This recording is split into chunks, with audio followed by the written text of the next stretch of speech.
Welcome back to Under Baobab Skies. Tonight, we journey back in time to a place of both dazzling splendor and profound sorrow. We delve into a tale heavy with history and haunted by choice.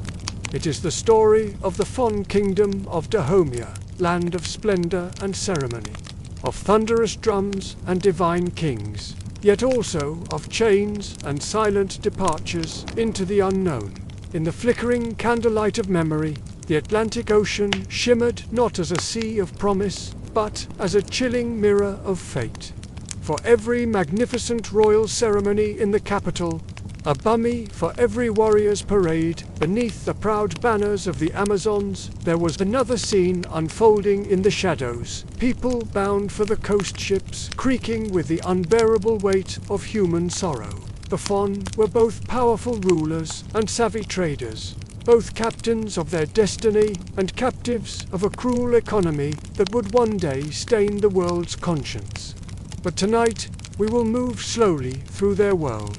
We will not rush to condemn or to absolve. Instead, we will simply listen to the echoes of bustling markets, to the mournful sigh of the waves, and to the soft, rhythmic sound of hands counting cowrie shells that could never ever pay the price of a single human soul. Let's just pause here for a moment. Imagine the fire crackling softly as we rest beneath the vast, star-filled sky. Because, to truly understand the Fon, we must first try to see them as they saw themselves, not as villains, but as survivors caught in a raging storm of empires. The Fon Kingdom, nestled in the heart of what is now Benin, was born from sheer ambition. It rose from a small cluster of villages, transforming itself into a highly disciplined and formidable military state. It was a kingdom that traded its strength, its very people, for European guns and shimmering cloth, weaving a dangerous and ultimately devastating alliance with the Atlantic slave trade. And yet, behind every single transaction, a haunting whisper remained. Who truly owned whom? Was it the Fon, with their newfound firearms, or the distant powers who supplied them, fueling a cycle of conflict and capture? The king's court was a theater of power, filled with elaborate rituals. There were offerings to revered ancestors, powerful dances performed before intricately carved thrones, and fervent prayers to the spirits that guided both battle and business. It was a world where the spiritual and the material were deeply intertwined. The very same hands that poured libations of palm wine for the gods might later seal a grim bargain with a foreign trader at the coast. To the Fon, commerce and the cosmos were never separate. Every deal was considered sacred, and every betrayal was believed to be cursed by the heavens. The Fon people were not a monolith. They were individuals, caught in the currents of their time. There were the kings and their advisors, navigating treacherous political waters, making decisions that would echo for generations. There were the legendary Amazons, female warriors of incredible skill and bravery, who defended the kingdom with their lives, yet also participated in the raids that fed the slave trade. And then there were the ordinary people, the farmers, the artisans, the families whose lives were shaped by the constant threat of war and the ever-present shadow of the slave ships. Their stories, often lost to history, are the silent heartbeat of this complex era. Let's consider the economy that this trade created. It wasn't just about guns and cloth. The influx of European goods fundamentally changed Fon society. Wealth became concentrated in the hands of the elite, creating new social hierarchies and new tensions. The traditional economy, based on agriculture and local crafts, was overshadowed by the immense profits of the human trade. This created a dependency, a trap that became harder and harder to escape. The kingdom's survival seemed to hinge on continuing a practice that was tearing the very fabric of the region apart. It was a vicious cycle. To defend themselves from rivals, they needed guns. To get guns, they needed to sell captives. To get captives, they needed to wage war. So tonight, we step into their world, not to judge from the comfort of our present, but to feel the immense weight of their choices. The cursed bargains they made were not merely contracts signed between men. They were harrowing covenants between survival and shame, between wealth and ruin. And within these bargains lived the daily agony of those who profited, and the silent, unimaginable suffering of those who paid the ultimate price. The echoes of these choices have not faded. They have traveled across oceans and through centuries, shaping the world we live in today. Thank you for joining us on this journey. If you find value in these stories, please consider liking this video and subscribing to our channel for more explorations into the rich and complex tapestry of history. You are under Baobab skies, and the story begins now. Have you ever wondered what it was like to be at the heart of one of history's most brutal economies? Not as a king, not as a captive, but as one of the men who made it all happen. Today, we're going to step into the world of the Fon slave traders of Dahomey. By the end of this journey, you'll understand what it truly meant to be a person torn between prosperity and peril, between loyalty to a king and the silence of a troubled conscience. The markets of Abumi were never quiet. They pulsed like living hearts, a dizzying mix of smells and sounds. Imagine the aroma of roasted yams, goatskins, and palm oil mingling with the sharp tang of salt and musk. But underneath it all was a faint, bitter scent you couldn't quite place. The scent of fear. Every dawn, caravans would arrive from the interior, long lines of captives tied together, guarded by warriors whose faces were painted in ochre and ash. And waiting for them, seated on mats under canopies, were the traders, their cowrie shell purses glinting in the morning light like small, cold moons. But these were not simple merchants striking their own deals. Each one was a cog in a much larger machine, the royal economy of Dahomey. In this kingdom, the king claimed absolute ownership over every captive. He alone granted permission to sell them to the Europeans on the coast. To trade without the king's sanction was to invite death. To disobey the spirits that governed their world was to invite madness. So, every negotiation, every haggle over a human life was shadowed by both the sword and the shrine. Let's pause here for a moment. The fire crackles softly, and the night air smells faintly of dust and palm oil. Among these traders were men who had clawed their way up from nothing.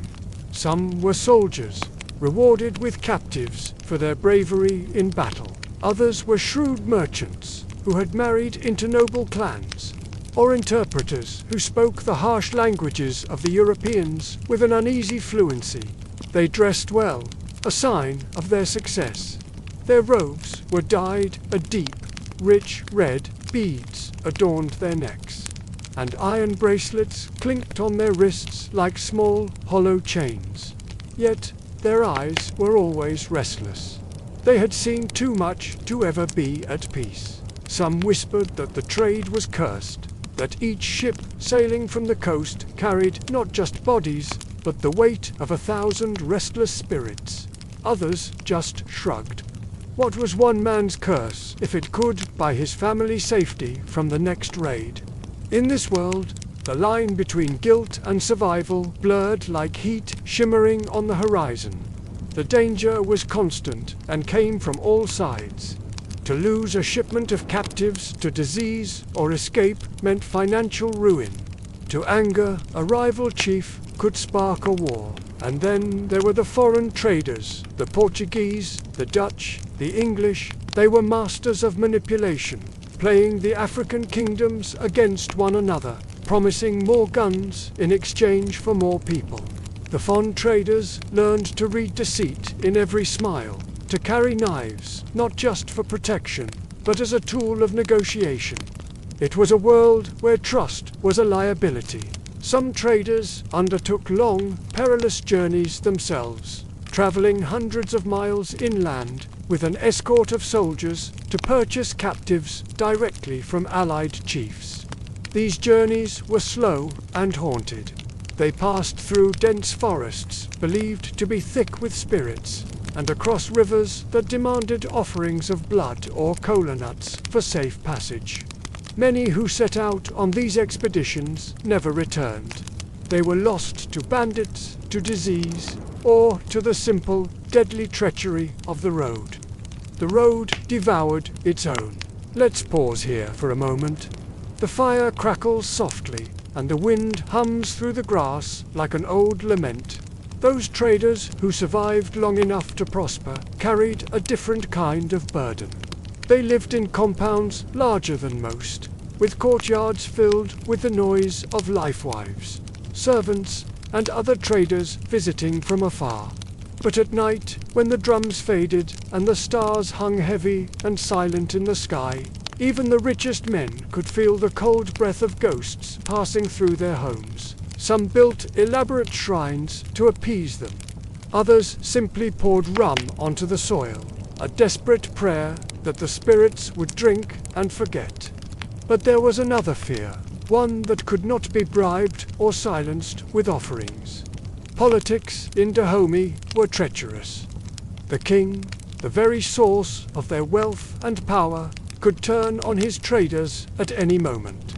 A successful merchant could be accused of hoarding wealth, of deceit, or of disloyalty. He might be executed not for a crime he committed, but for the envy his success inspired. To serve the throne was both the greatest honor and a death sentence, just waiting for the right rumor to be whispered in the right ear. And yet they continued. They had to. There was no safe way to retreat. The trade wasn't just commerce, it was the currency of allegiance in the kingdom.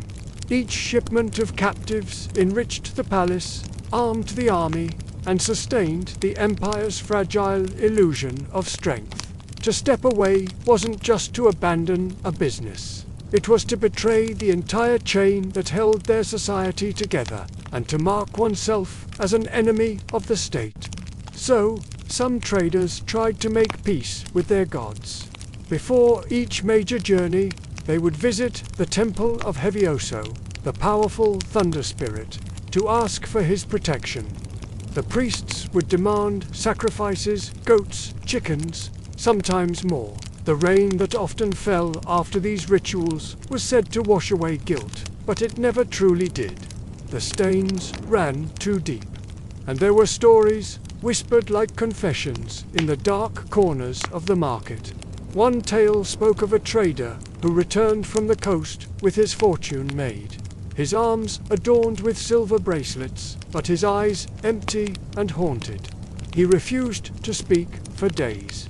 Then, finally, he told his family that as the slave ship sailed away, he had seen a woman leap overboard, her chains glimmering like fish scales as she sank into the dark water. After that, he said, he dreamed of her face beneath the waves every single night. His hair turned white within a month. When he died, no one dared to buy his house, believing it to be forever cursed. Such tales passed through the markets like smoke. They didn't stop the trade, but they gave it a strange, grim, heartbeater rhythm of part fear, part morbid fascination. Each bargain for a human life felt heavier than the last, as though the very earth itself was growing tired of carrying the weight of so much sorrow. And still, the cowrie shells and coins changed hands. The ships came and went. A new generation was born into families whose wealth was built on chains.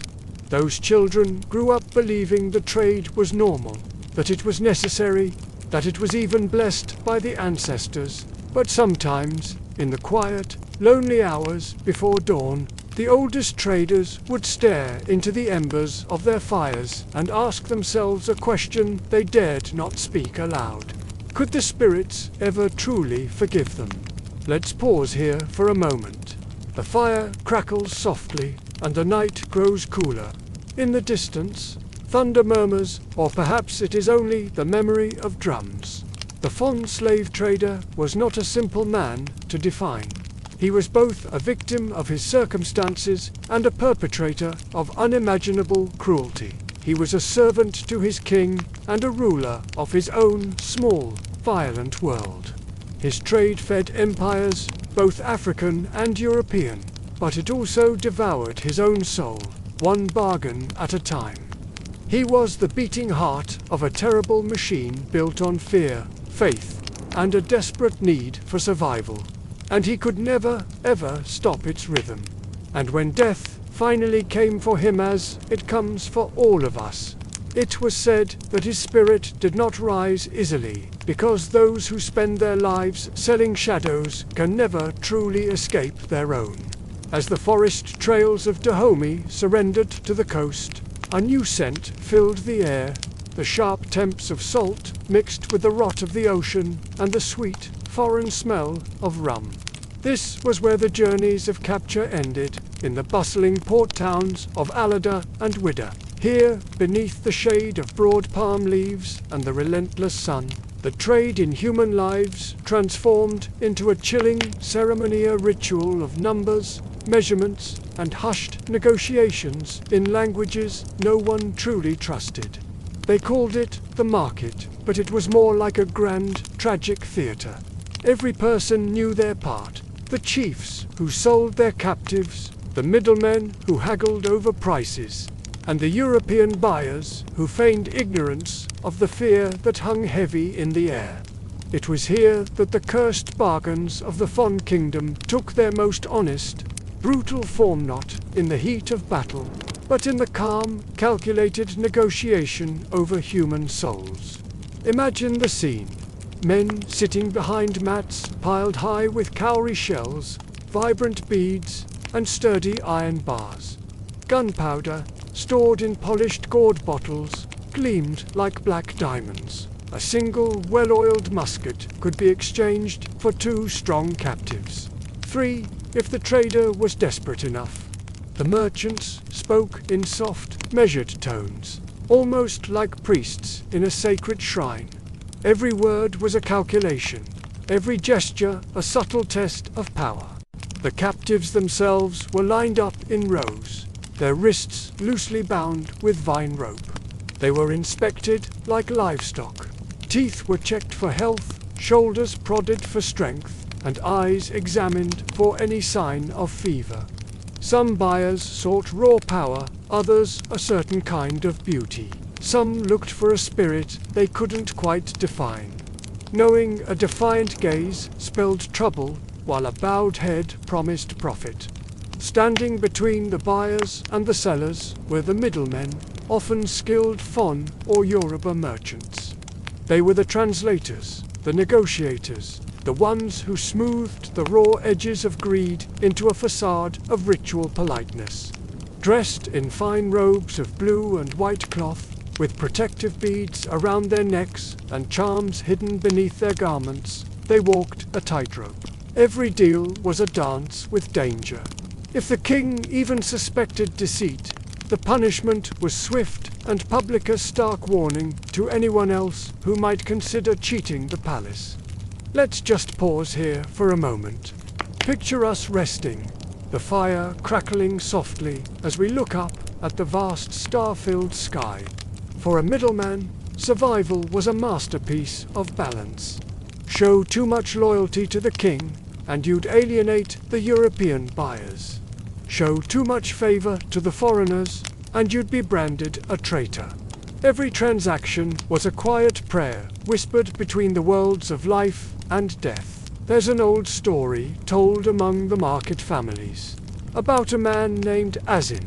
He was a trader's son who, they said, could count faster than he could speak. He knew the precise weight of every shell and the exact sheen of every imported cloth. But one day, he made a mistake. He accepted a shipment of rum that was watered down by a smiling Dutch captain. When the king's inspectors discovered the deceit, Azin's family compound was burned to the ground. He was never seen again. Some say his spirit still haunts the market's western gate, forever counting cowries that crumbled to ash in his ghostly hands. Whydah, the jewel of the coast, was the epicenter of this dark brilliance. From dawn until dusk, its main square pulsed with a chaotic symphony of shouting, laughter, and raw fear. On the edges, women sold roasted yams, grilled fish, and gourds of palm wine. Pretending not to hear the cries coming from the barracoons, the holding pens near the shore. Children darted through the crowds, carrying messages and water for the traders. Even the priests had a role, sprinkling chalk dust on the ground before each major sale, marking the earth with symbols meant to appease the ancestors. A Portuguese trader once described Whyddah's market as a kingdom of merchants. He intended it as a compliment. But the Fon people understood the truth. It wasn't a kingdom. It was a maze, a web of deals and debts so intricate that even the gods could get lost within it. At the edge of the square stood the House of Measures. Here, every commodity, human and otherwise, was officially weighed and recorded. The palace maintained strict control over this process. Clerks with ink-stained fingers meticulously noted each transaction on palm-leaf scrolls, all under the watchful eyes of guards armed with brass-tipped spears. These records were more than just numbers. They were omens, tracking the very heartbeat of the kingdom, and perhaps the weight of its guilt. Let's pause again. The wind is humming through the palms now. Somewhere in the distance, a drum begins to beat, slow and steady in the encroaching darkness. The Europeans, the Portuguese, Dutch, French, and later, the British mostly remained in their coastal forts. They rarely ventured into the markets themselves, preferring to send agents armed with gifts and practiced deceit. They offered barrels of rum, chests of beads, shiny mirrors, and heaps of gunpowder, along with promises of protection that evaporated as quickly as salt in the rain. The middlemen carried these proposed deals back to the palace in Abermea. There, the king's scribes would tally the offerings before giving their blessing or forbidding the trade. The arrival of each ship brought a mix of hope and danger. Hope for immense wealth, and danger to the delicate balance of power. For the Fon kingdom, controlling this trade was a matter of survival. Losing control meant submission to foreign powers. Many traders kept small, personal shrines near their stalls. These were adorned with tiny wooden figures, their surfaces pierced with iron nails. Each nail represented a prayer for a successful deal, for a safe voyage for the ships, for protection from the restless spirits of those they had sold. They believed that if the gods were neglected, the market would turn against them, the rum would spoil, the ships would sink, or worse, the traders themselves would be struck down by illness. By midday, the air in Whydah would grow thick with the smell of sweat and the noise of 1,000 negotiations. Men carried heavy goods on their shoulders, women balanced overflowing baskets on their heads, and the sea wind carried the mingling scents of fortune and death. Drummers played at the corners of the square, their rhythms not for celebration, but to drown out the wailing from the holding pens near the beach. Those pens, fenced with thorn branches and wood, were the final stop on land. From there, the captives were marched to the shore. Canoes waited to ferry them out to the massive ships anchored on the horizon. Some fought back, some sang songs of their homeland, and some just stared at the vast ocean, as if hoping the sea itself would rise up and swallow them before the ships could carry them away forever. In the Fon belief system, the sea wasn't just water, it was a living god, immense and hungry. To send a soul into its depths without the proper rituals was a crime against the ancestors. So, even here, at the very last moment, traders would sometimes pour libations into the waves, palm wine, gin, or even goat blood, begging for forgiveness. To an outsider, it looked like simple superstition, but to the Fon, it was an act of survival not for the body, but for the soul. Let's pause one last time. The fire is just embers now. A cool breeze passes through. We are sitting at the edge of the market, where silence has finally returned, heavy with all that it has witnessed. When night fell over Widder, the market adopted a different rhythm. Torches flickered, casting long, dancing shadows across sleeping guards and anxious traders. Deals were still being struck in whispers, debts settled, and secrets exchanged. The middlemen counted their cowrie shells by firelight, their fingers blackened with soot. And out beyond the dunes, the ships waited, dark silhouettes rocking on the silvered water, as patient as ghosts. Sleep did not come easily for these traders. They feared the dreams that would surely come, dreams filled with the faces of those they had sold. The faces of strangers, neighbors, and sometimes even their own kin. An old saying warned that if a trader dreamed of the sea calling his name, his own death would follow within the year. To ward off these nightmares, they burned fragrant herbs before bed and tied protective amulets to their ankles. At dawn, the cycle would begin again. The drums would start their relentless beat. The traders would return to their stalls, and the cursed bargain, the very one that kept the kingdom of Dahomey alive, yet eternally haunted, would be struck anew. Every trade brought both wealth and a warning. Every ship that sailed from the coast carried not just human bodies, but also memories that would never return to their homeland. And deep in the heart of Abomi, the king's priests would whisper to the ancestors, asking for a mercy that could never fully arrive. Because in Dahomey they learned a terrible truth. Even gold can rot. Even power can weep. And even the most successful trader can never truly wash the salt from his hands. Night in Widder was never truly quiet. Even after the last torches dimmed and the markets fell still, something lingered, a hum beneath the wind, like a heartbeat that refused to rest. The sea whispered, the palm leaves rustled, and every sound seemed to carry the breath of those who had been taken away. The fond people called that hum the debt of the living. It was said that every trader, no matter how rich, owed something back to the souls they had sold. No one escaped that balance. Not the captains, not even the scribes who recorded the names. The cursed bargain, as it came to be known, began as all bargains do, with a promise. The kings of Dahomey promised protection and wealth to those who obeyed. The European captains promised endless goods, muskets, fabrics, rum in exchange for bodies. And the traders, caught in the middle, promised themselves they were only doing what the gods and kings allowed. But beneath those promises lay something else, something far more potent: fear. There was the fear that if the trade stopped, famine would come.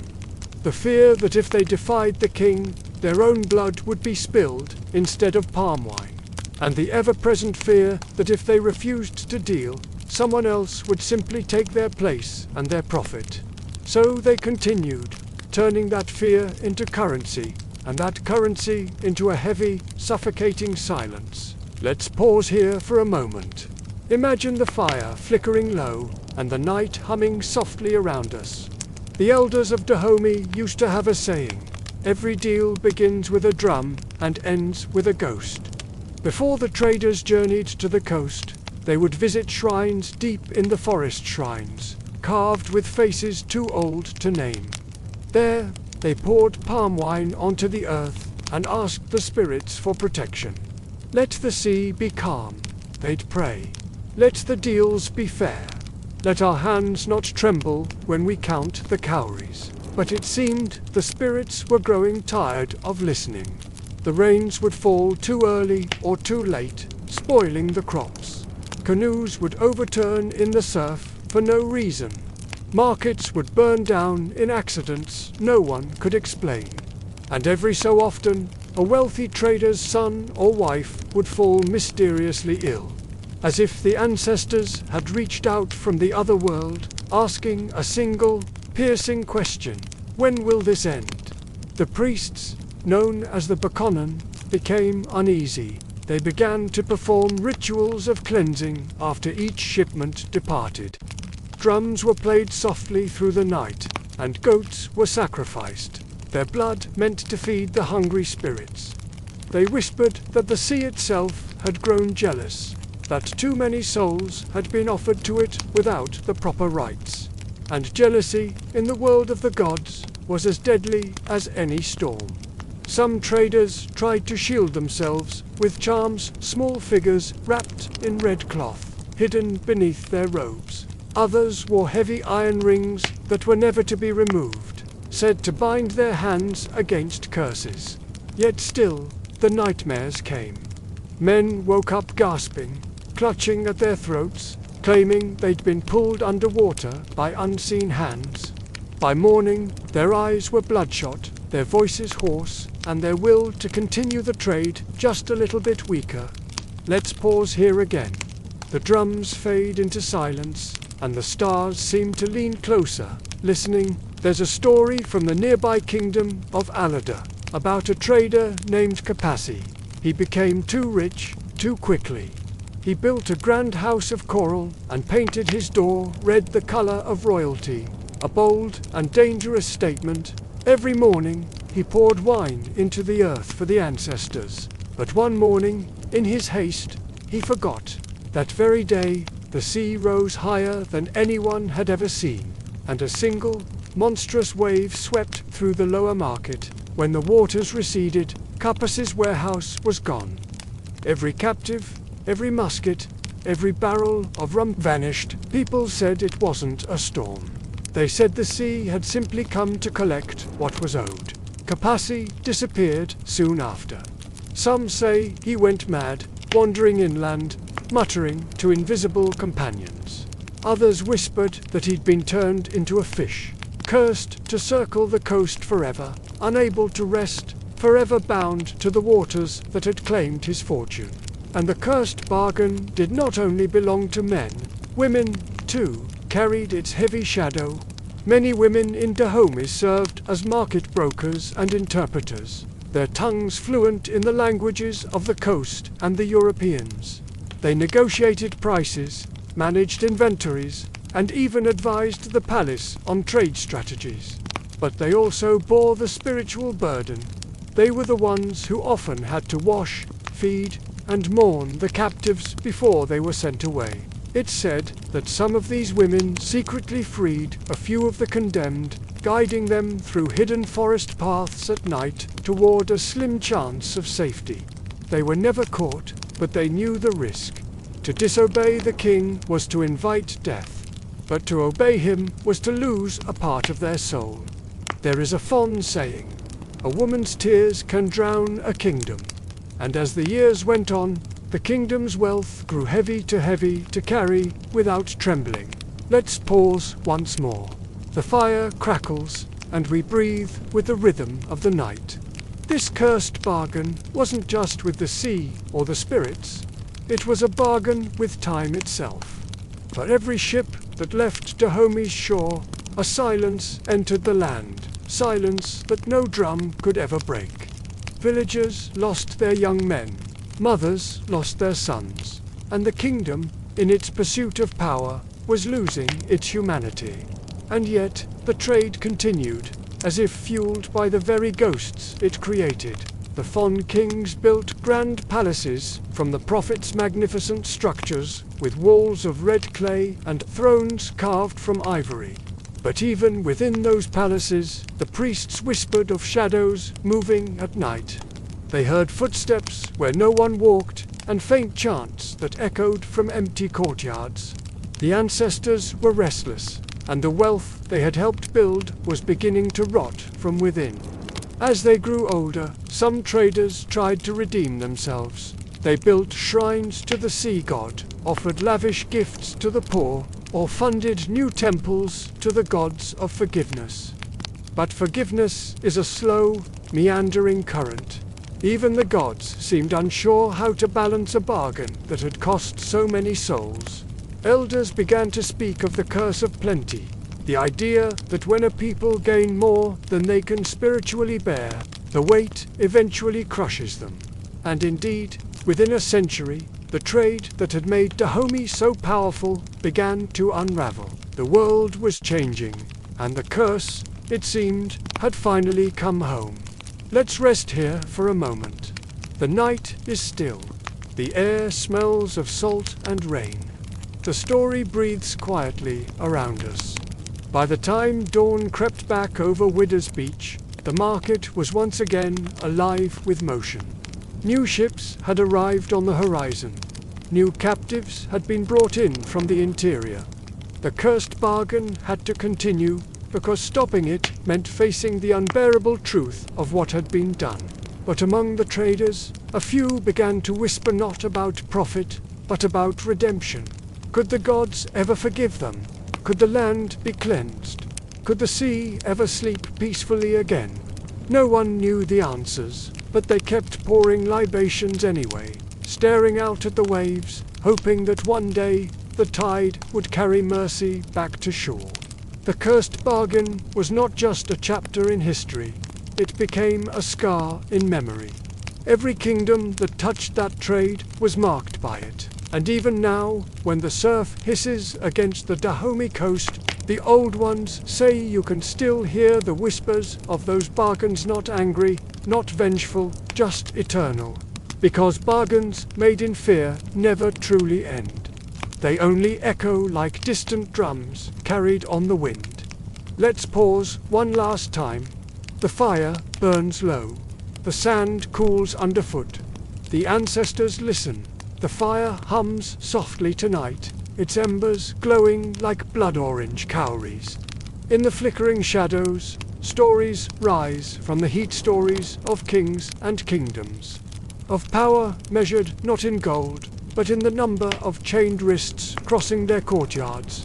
Tonight, we journey back to the 18th century, to the kingdom of Dahomey, a place where war was an art form and human lives were the currency of an empire. At the heart of this story is a king whose name echoed like thunder across West Africa, King Agodja, to his enemies.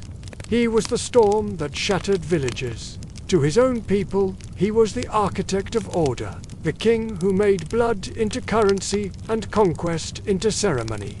Agodja looked at the world around him and understood a brutal truth that few dared to speak aloud in his time. True wealth wasn't mined from the earth. It was taken from human lives. Every raid on a neighboring village filled the royal treasury. Every captured soul became a bargaining chip in the vast, horrifying machine of the Atlantic slave trade. Imagine him now, standing on a raised platform in his capital, Baobab. He's surrounded by his elite Fon warriors and the legendary women soldiers, the Amazons. Before him, prisoners kneel in the dust, their futures uncertain. The sky above is heavy, thick with tension and the smell of the dry season. This was the source of Dahomey's power, disciplined, centralized state built on a foundation of conquest. Let's pause here for a moment. The fire crackles, and as we rest beneath the stars, we can feel the weight of this history settling around us. The world of King Agodja was one of stark choices and ruthless ambition. A world we must understand to grasp the forces that shaped our modern one. Agodja's armies were a terrifying force of nature. Disciplined, swift, and utterly relentless, they moved with a precision that was unheard of in the region. They often struck at dawn, when villages were most vulnerable.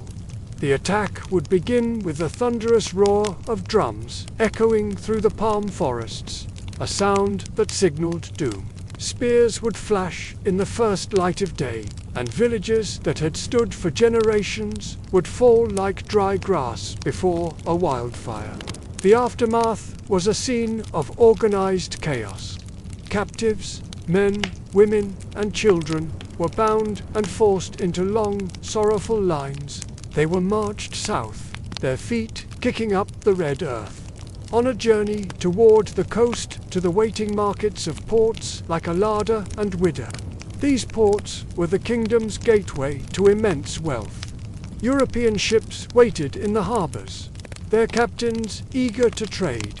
Each successful raid didn't just bring captives, it strengthened Dahome's negotiating hand. Tribute poured into Agaja's coffers, not only from the territories he had conquered, but also from the coastal middlemen who depended on the king for a steady supply of people to sell.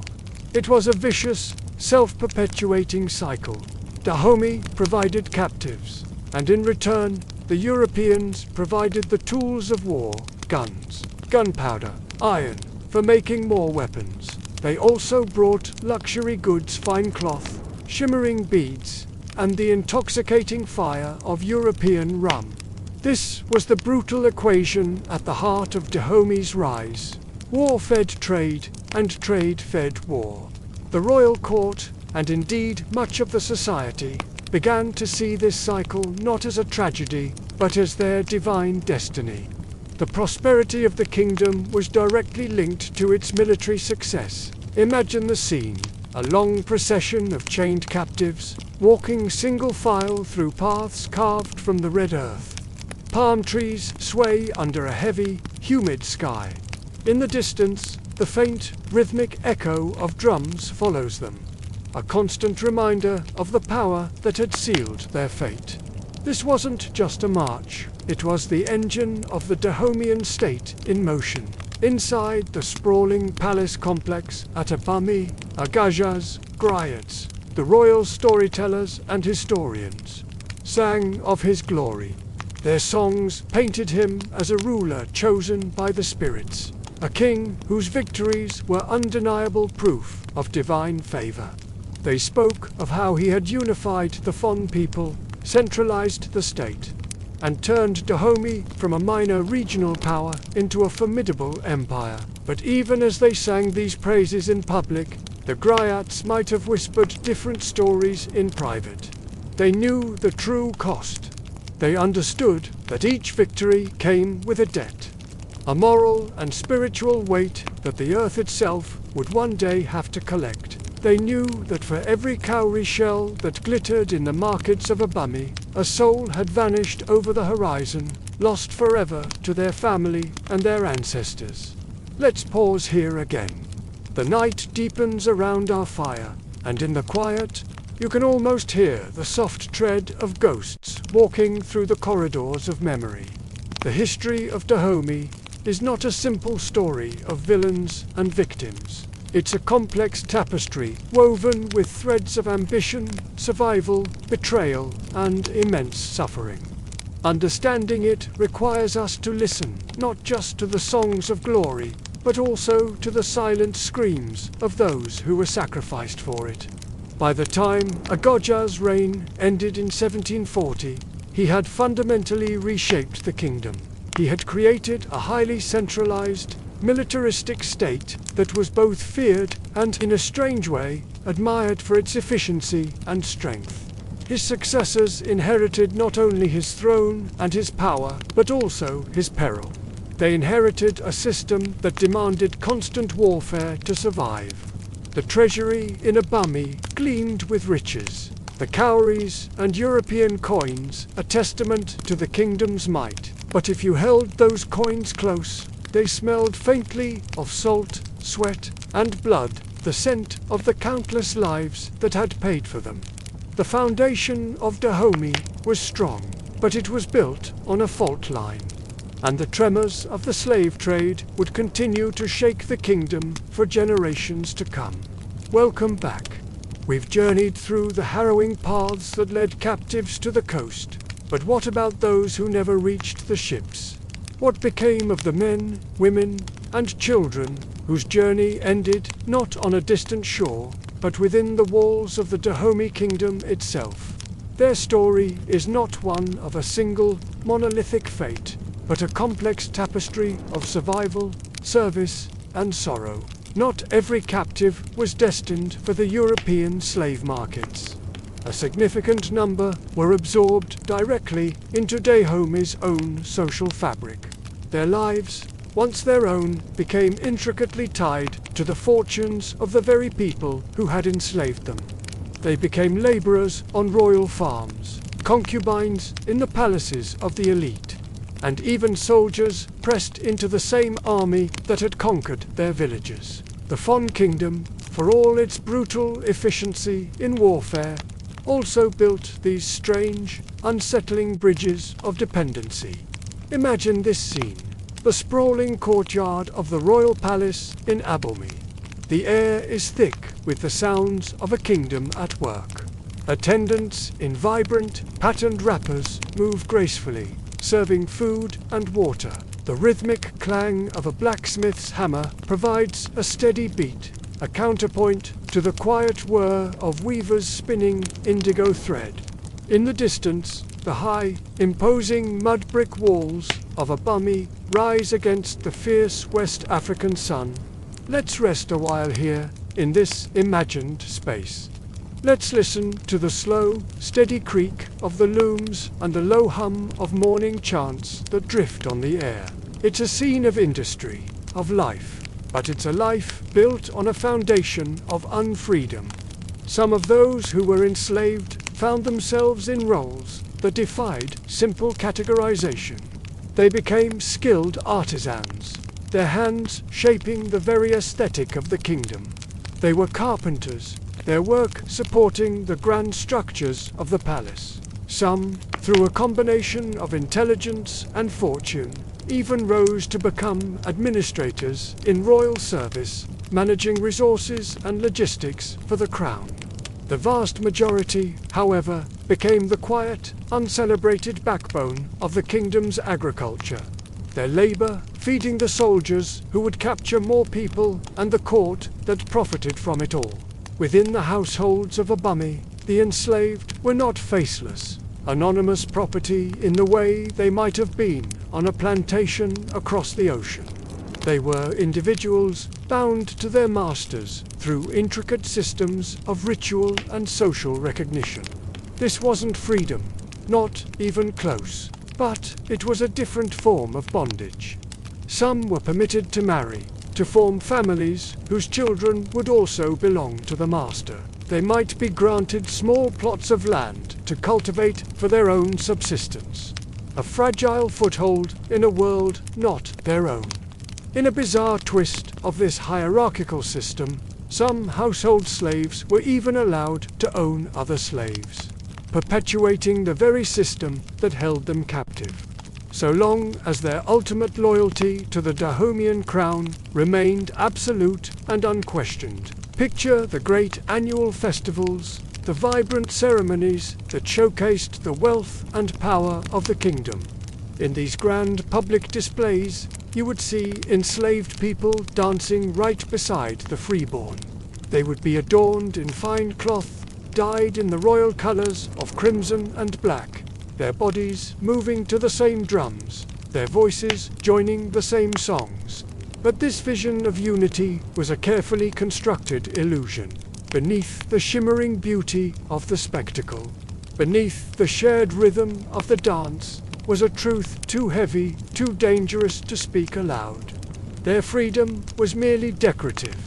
It was a costume they were allowed to wear for the festival, but it was not real. This illusion could shatter in an instant.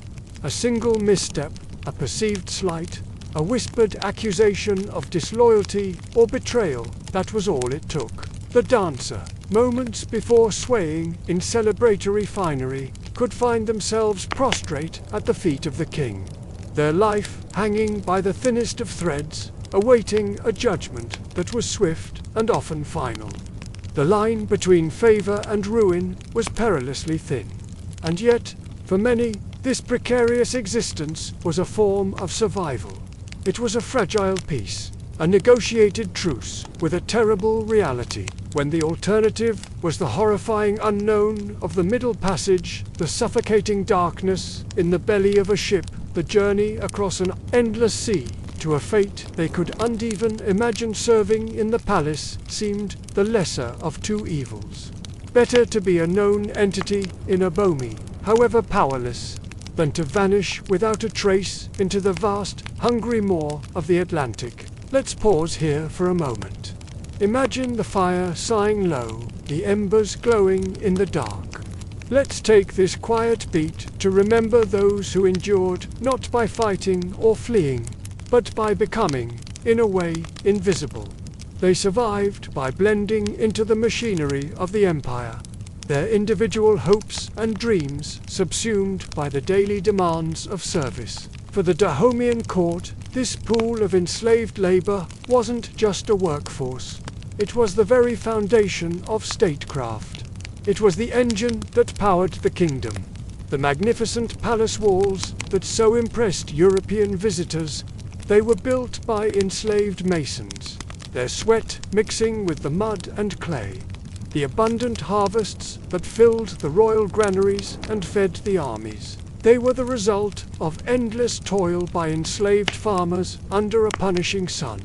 Even the symbols of royal power, the regalia that defined the king's authority, were products of this system.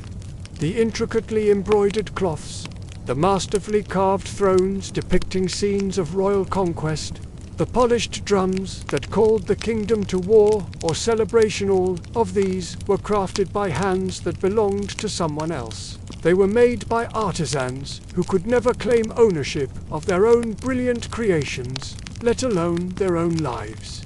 This reliance on enslaved labor created a deep internal paradox. The kingdom of Dahomey was, in many ways, an impressive political and military achievement. It was a centralized state with a complex bureaucracy, a formidable army, and a rich artistic culture. But this entire edifice, this grand empire woven with threads of gold and power, was dyed in the deep, indelible color of sorrow. Every throne, every wall, every bushel of grain was a testament not only to the kingdom's strength, but also to the countless lives that were consumed to create it. The story of Dahomey is the story of this profound and tragic contradiction.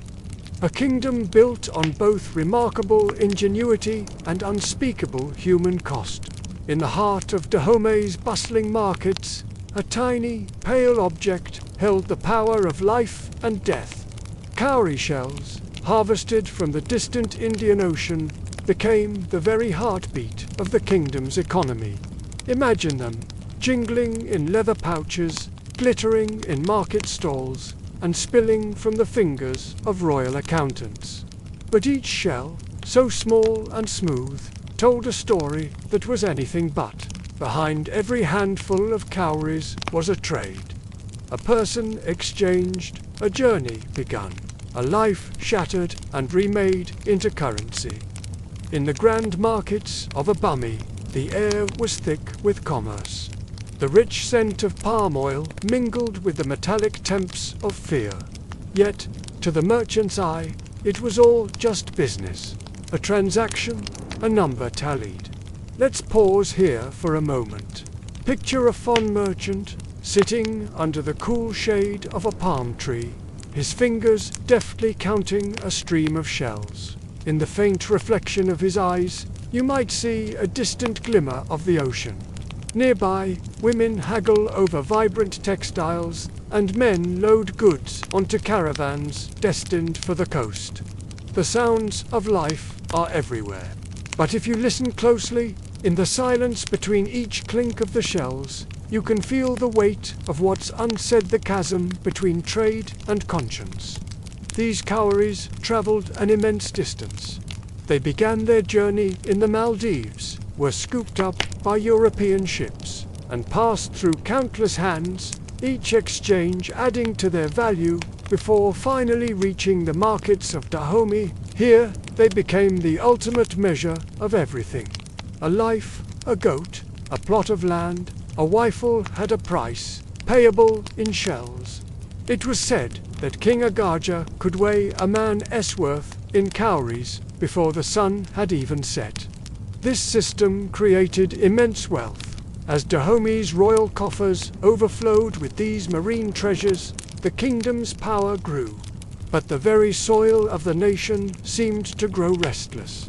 Neighboring kingdoms looked on with envy, their eyes fixed on Dahome's riches, sparking rivalries and constant border skirmishes. The influx of European goods, particularly guns, fueled this cycle. More guns meant more successful raids, which in turn meant more captives to trade, leading to more cowries and more guns. It was a self-perpetuating engine of conflict and commerce. Internally, tensions began to fester beneath the surface of prosperity. Not everyone saw this trade as a blessing. Some priests and spiritual leaders began to voice their unease, whispering warnings that the ancestors disapproved.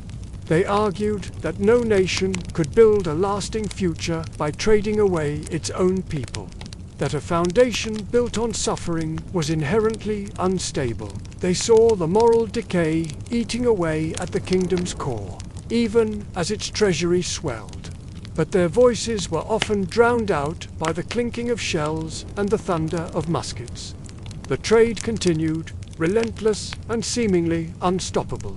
The demand for guns and rum from the European traders was insatiable, and these items fed the wars that supplied the captives. Each cowrie shell that passed from hand to hand seemed to clink softly like the steady, rhythmic heartbeat of a nation on the move. Nation that could not or would not stop moving forward even as the ground began to crack beneath its feet. Let's take another breath here. Imagine the sun has set over a bummy. The market is quiet now. The merchants have gone home. The stars have emerged, casting their cold, distant light over the sleeping land. It's a light that seems to fall like a blanket of forgiveness, offering a moment of peace in a world defined by relentless motion and transaction. In the stillness of those nights, in the quiet of those empty markets, one could almost hear it. An echo, the echo of a bargain struck long ago, a pact made in the pursuit of power and wealth. It was a bargain that would haunt Dahomey for generations to come, its consequences rippling through time. For the cowrie shells, glowing faintly in the moonlight, were not just symbols of wealth. They were also a warning that every economy built on blood, every fortune amassed through the suffering of others, eventually demands a reckoning. The price of such a bargain is always paid, sooner or later. This brings us to a fundamental question. How did a society justify this? How did the people of Dahomey, from the king to the common soldier, reconcile this brutal trade with their own humanity? The answer is complex and lies deep within their worldview. For many, this was not a moral failing, but a grim necessity. The world was a dangerous place, and survival demanded strength. Weakness meant annihilation. In their eyes, they were not just selling people, they were engaged in a struggle for their kingdom's very existence. The captives were often seen as other prisoners of war, from rival ethnic groups, criminals, or those who fell on the wrong side of political power struggles. Dehumanizing the victim is a timeless and tragic component of such systems. By classifying captives as something less than human, or as spoils of a just war, the moral burden was lightened. The soldier who captured an enemy warrior saw it as a victory for his people. The merchant who traded him saw it as a legitimate business deal. Furthermore, the structure of Dahomean society was highly centralized around the king, who was seen as a divine figure. The king's will was the law of the land, and his decisions were rarely questioned. The slave trade was a royal monopoly, a primary source of the state's power and ability to defend itself. To challenge the trade was to challenge the king, and to challenge the king was to challenge the gods and the entire social order. And so, the system perpetuated itself. Young men were trained from boyhood to be warriors, their path to honor and status paved with military success. The famous female warriors, the Ahosi, or Dahomey Amazons as Europeans called them, were a testament to this militaristic culture. They were fiercely loyal to the king and were among the most feared fighters in the region. Their existence was intertwined with the constant warfare that fed the trade. For them, and for many others, this was simply the way of the world. It was a cycle of violence and survival, where morality was a luxury few could afford. But even within this rigid system, there were whispers of dissent, stories of compassion, a mother hiding her son from the raiding parties, a priest who prayed for the souls of the departed, both captor and captive. These moments of quiet resistance, though small, revealed that the human conscience was never entirely extinguished. It was merely suppressed by the overwhelming logic of power and profit. The cowrie shell, in its silent journey from the ocean floor to a king's treasury, encapsulates this entire complex drama. It represents the allure of wealth, the engine of empire, and the tragic cost of power. When we look at these shells today in museums, we're not just looking at an ancient form of currency. We are looking at a compressed history of human ambition, cruelty, and survival. Imagine, one last time, a royal chest overflowing with these shells, spilling onto the rich red earth of Dahomey. In the shadows, you can almost see the faint silhouette of chained ankles. As our view pans slowly upward, we see the grand palace of Abumi glowing in the twilight. It stands as a monument to a powerful kingdom, a symbol of immense wealth and military might. But it is a splendor built on a foundation of sorrow, a power paid for in human lives. The cowrie shells were the currency, but the true cost was immeasurable, a debt that would echo through the corridors of history long after the last shell was counted. Hello and welcome back to our journey through history. Tonight, we're going to step away from the maps and textbooks and travel along paths that were never drawn, roads known only to memory and the stars. Imagine looking up at the night sky above the ancient kingdom of Dahomey. It wasn't just a random scattering of light. It was a celestial map, a glittering tapestry woven with stories and directions. The old traders, the caravan masters, they didn't need compasses. They read the sky. They called these routes the invisible roads, a vast network of trails that snaked through dense forests and across wide savannas, crossing kingdoms and borders without ever leaving a single mark on parchment. These weren't roads you could find on any European map. They existed in the collective memory of a people passed down through generations. They were navigated by the scent of specific plants carried on the wind, by the subtle changes in the landscape, and by the rhythm of drums echoing from one village to the next, a percussive language that carried warnings, news, and directions across miles of untamed wilderness. Each beat was a signpost, each pause a landmark. Every caravan that departed from the royal compounds of Abumi was a vessel of immense value. They carried shimmering textiles, precious ivory, and gleaming gold. But they also carried human beings, captives taken in war or raids, their destinies sealed by the insatiable demand of the transatlantic trade. And alongside these goods and people, the caravans carried a sacred knowledge, the art of movement. A skilled caravan master was more than just a guide. He was a living library of ancestral wisdom. He could travel for months on end, through treacherous terrain, without ever losing his way. His knowledge was intimate and profound. He knew which tree's bark, when touched, felt rougher on the side facing south. He recognized the specific constellation that appeared on the horizon just moments before the dawn broke, signaling the right time to resume the march. He could distinguish the cry of one bird from another, knowing which call warned of a nearby village and which signaled a potential ambush lying in wait. This wasn't just navigation, it was a deep, symbiotic relationship with the natural world, a conversation with the land itself. The caravans were a spectacle of motion and sound. Fon and Yoruba traders, their bodies hardened by the journey, moved with purpose through the dense forest paths at dawn.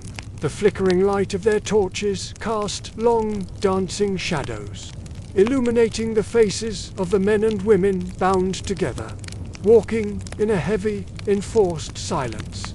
Golden dust, kicked up by hundreds of feet, rose in clouds, catching the first shafts of morning light that pierced through the thick jungle canopy.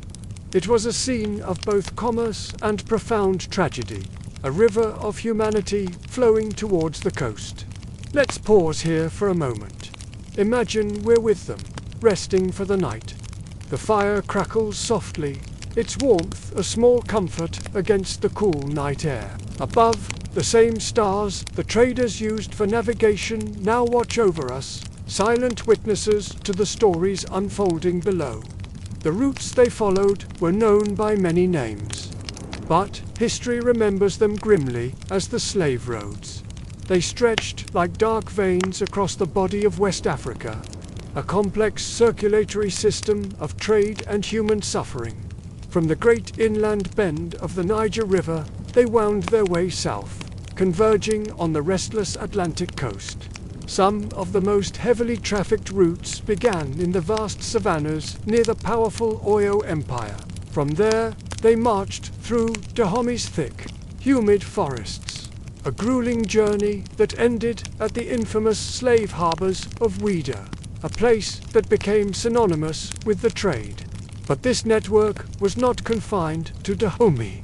Other roads snaked eastward, passing through the lands of the Nupe and the Hausa city-states. Here, different kings and merchants operated their own grim markets, feeding the same voracious coastal economy. It was a continent-wide enterprise, a web of complicity and profit that entangled countless communities. The invisible roads connected them all, funneling people from the interior towards the ships waiting on the horizon. The so-called doors of no return. For the traders and guards on these journeys, every stop was steeped in ritual and fraught with risk. The invisible roads demanded respect, and tolls had to be paid, not with currency, but with spiritual offerings. Before crossing a powerful river, libations of palm wine or water would be poured into the currents to appease the water spirits, asking for safe passage and protection from floods or unseen dangers. At major crossroads, where different paths converged, Kola Nutsa, symbol of community and communication, would be split and shared. A gesture to ask the spirits of the crossroads for guidance and to ensure the caravan chose the right path. A whispered prayer to an ancestor. A few drops of precious palm wine carefully dripped onto the dry earth. These were the small but essential tolls of the invisible road.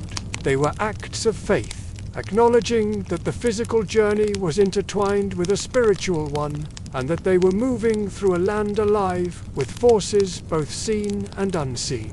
These rituals were a way to maintain balance, to honor the ancient powers of the land, even as the purpose of their journey became increasingly profane. And what of the captives? At night, when the fires burned low and the exhausted guards dozed fitfully, a different kind of sound would sometimes rise from the darkness. It was the sound of singing. Softly, almost imperceptibly, the captives would sing to one another in their native tongues. They sang old songs from home, fragmented melodies and half-remembered lyrics that spoke of fields they would never see again, of families they had been torn from. These familiar tunes were reshaped by their present reality, their harmonies filled with a deep, resonant sorrow, transforming them into laments that floated through the dark forest. The caravan leaders and the merchants often pretended not to hear. They would turn away, focusing on the fire, their faces hard and unreadable. To acknowledge the singing would be to acknowledge the humanity of their cargo, the depth of the tragedy they were facilitating. But among the older guards, the ones who had walked these roads for years, Some would look away into the shadows, a flicker of shame or unease in their eyes. They knew the history of these paths. They knew that many of these routes were once sacred pilgrimage trails or ancient trade routes for salt and beads. They understood, in a way the younger men did not, that these once hallowed paths had been corrupted, transformed into corridors of profound and unending sorrow. Let's pause again.